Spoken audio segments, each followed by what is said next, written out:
રામ મંદિર દાનચોરીના કેસને લઈ અને મોટા સમાચાર ચંપતરાય અને અનિલ મિશ્રાનું રાજીનામું મંજૂર કરી લેવાયું છે। જે કૌભાંડ રચાયું હતું ત્યારબાદ આજે વધુ એક બેઠક મળી હતી। બેઠકમાં ચંપતરાય અને અનિલ મિશ્રાનું રાજીનામું છે તે મંજૂર કરી લેવામાં આવ્યું છે। તો આજે જે મહત્વની બેઠક મળી હતી આ બેઠકમાં આ નિર્ણય લેવામાં આવ્યો છે। તો રામ મંદિરમાં દાનચોરી કૌભાંડમાં મોટા સમાચાર ટ્રસ્ટની બેઠકમાં બંનેના રાજીનામા મંજૂર કરાયા છે। કૃષ્ણ મોહનને ટ્રસ્ટની જવાબદારી સોંપવામાં આવી છે।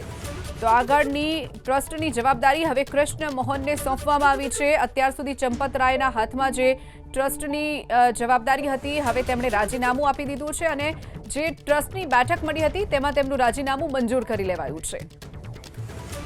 તો રામ મંદિરમાં દાનચોરી કૌભાંડમાં મોટા સમાચાર ટ્રસ્ટની બેઠકમાં બંનેના રાજીનામા મંજૂર કરાયા છે। કૃષ્ણ મોહનને ટ્રસ્ટની જવાબદારી સોંપવામાં આવી છે।